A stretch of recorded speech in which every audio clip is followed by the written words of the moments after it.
आज आपण बनवणार आहोत गावाकडची पारंपरिक आणि खूप चविष्ट सांडग्याची भाजी. उडीद वड्याची ही भाजी इतकी स्वादिष्ट लागते की भाकरीसोबत सगळे आवडीने खातील. व्हिडिओ शेवटपर्यंत बघा कारण मी ते एक शेवटी सिक्रेट टिप सांगणार आहे.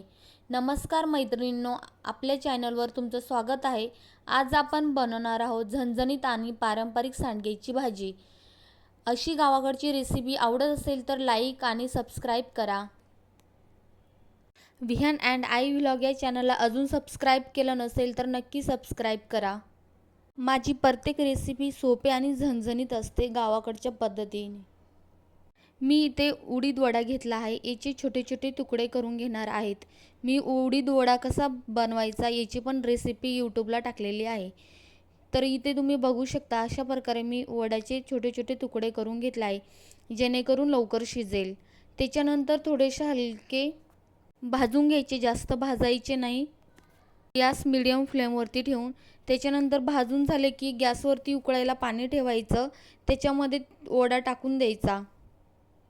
90% वडा या पाण्यामध्ये शिजू द्यायचा जेणेकरून आपली भाजी झटपट तयार होईल. त्याच्यानंतर मी इथे मीडियम साईजचा एक कांदा घेतला आहे.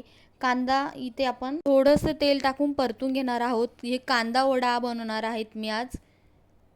त्याच्यानंतर मी इथे एक वाटी शेंगदाणे घेतले आहे. 2 ते 3 चम्मच धने घ्यायचे. त्याच्यानंतर खोबरं घेतलं आहे. हे सर्व छान भाजून आणि मिक्सरला बारीक करून घ्यायचं आहे. ही कांदा वडा रेसिपी आहे. नक्की अशा पद्धतीने तुम्ही बनवून बघा. भाजी एकच नंबर लागते. त्याच्यानंतर लसूण घ्यायचा.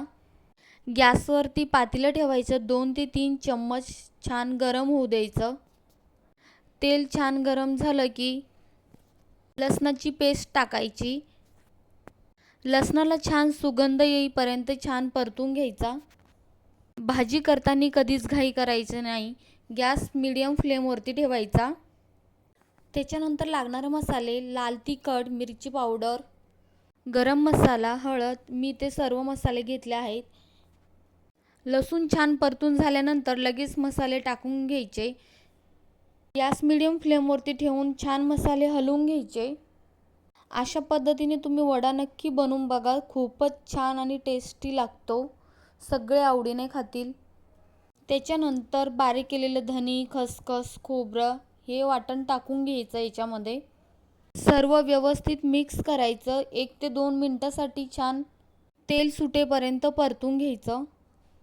तुम्ही इथे बघू शकता मसाल्याचा आधी कलर कसा आहे आणि परतून घेतल्यानंतर कलर कसा चेंज झाला आहे मसाल्याचा. जेवढा तुम्ही मसाला छान परतून घेणार तेवढे भाजीची टेस्ट वाढणार. त्याच्यानंतर लगेच वडा टाकायचा. कांदा वडा असल्यामुळे इथे कांदा टाकून द्यायचा लगेच. कांदा वड्याची भाजी असल्यामुळे कांदा थोडासा जास्त टाकायचा जेणेकरून भाजीला छान टेस्ट येते. हीच आपली सिक्रेट टिप होती. तुम्ही क्वांटिटीनुसार इथे पाणी टाकू शकता. वाव, किती छान भाजी इथे तयार आहे. बघू शकता मला जास्त पाणी टाकायचं नसल्यामुळे मी इथे एकच ग्लास पाणी टाकणार आहे आणि शिजून घेणार आहेत. ही रेसिपी तुम्हाला कशी वाटली नक्की कमेंटमध्ये सांगा. लाईक करा.